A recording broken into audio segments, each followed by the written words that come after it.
ZeBirdBrain, and today we are talking about flattening your colors. When I work in Harmony, or any software for that matter, I am a big fan of the lasso style of drawing, where to fill a shape, you could make your shape and then close it, and then it's going to fill with colors. You can do that in many different softwares. In Harmony, the way I do it is usually with either the brush or the pencil, and then I choose the autofill option of that tool, so that when I draw a shape, I can close it when I reach the beginning point of my shape. It is also possible to do it by pressing Command or Control on a PC, and this will kind of close your shape as you go. Okay, but this is not a tutorial about how to fill your shape. It is a tutorial about what to do once you drew all your shapes. So for example, for this character, I'm still designing it. It's not final. That's why it's kind of messy here and there. Nothing is kind of perfect. And I'm working from a very, very messy line art.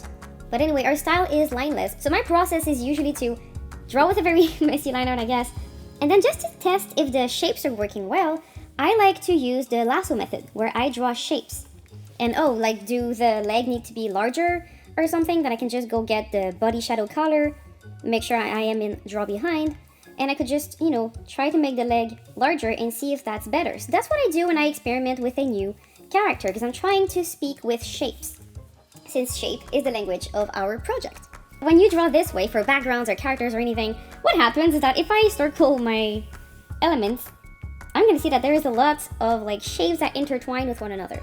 And this can become annoying, especially if you're using the stencil brush set to overlay mode, for example, and you use that technique that I've shown in another video where you can protect your colors and then unprotect, for example, the body color, because I want to add a texture just to the body, so I'm going to do that real quick.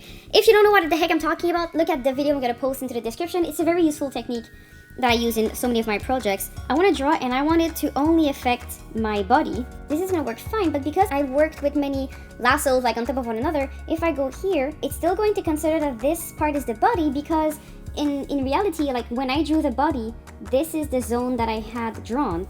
So before you do this, you need to flatten your colors. However, when you do this, sometimes you're going to select, I'm going to hit Control A or Command A on a Mac to select all of my shapes, and you see it's pretty messy sometimes. If I go to my tool properties and I try to flatten them, sometimes you're going to have a real hecking mess happening. So either some things are not going to layer right, things are going to disappear. So that's what I'm going to show you today. What if when you flatten stuff, things go haywire? There's multiple things that you have to understand about that. So the first one is, if you have locked some colors, this will affect the flattening process.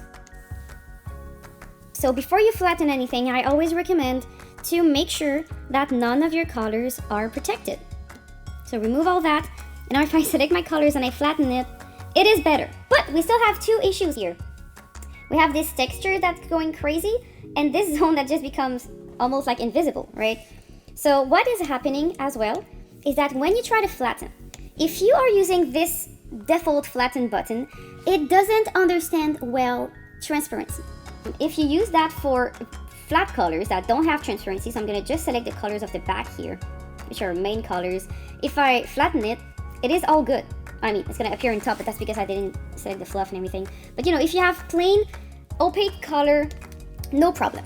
The problem goes when you have zones that have transparency. So this zone is actually using a color palette that has alpha in it. So I'm going to show you which one it is. It is the shadow all color. Okay, so that color has transparency in it. So what this does is that if you're using the default flatten button, it will just kind of have the shape eat what is under it and make it transparent, literally, okay? So if you have any transparent zones, do not use this flatten tool. Use another one. So I'm gonna select all my strokes again.